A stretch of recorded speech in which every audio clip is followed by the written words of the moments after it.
হলো মায়ের আশীর্বাদ। পৃথিবীতে সন্তান যদি মায়ের আশীর্বাদ প্রাপ্ত হতে পারে, বাবার আশীর্বাদ যদি প্রাপ্ত হতে পারে, পৃথিবীতে কোনো জায়গায় তার পরাজয় হবে না।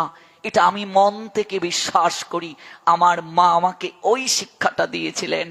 পিতামাতার আশীর্বাদ যে কতটা সন্তানের জন্য প্রয়োজন, আজকাল পিতামাতাকে পর্যন্ত সন্তান ভাগ করে।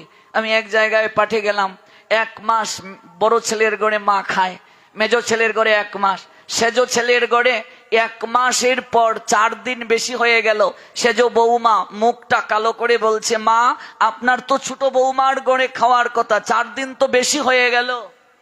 এরকম কুলাঙ্গার সন্তান থাকার থেকে না থাকা ভালো।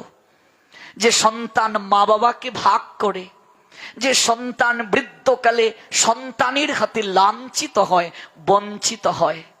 পৃথিবীতে মনে রাখবে, 3 জনের ঋণ কোনোদিন শোধ করা যায় না।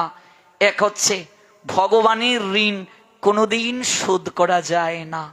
2, জন্মদাতা পিতা, জন্মদাত্রী মা, তাদের ঋণ কোনোদিন শোধ করা যায় না। দীক্ষা গুরু আর বৈষ্ণব সাধু, তাদের ঋণ কোনোদিন শোধ করা যায় না। এই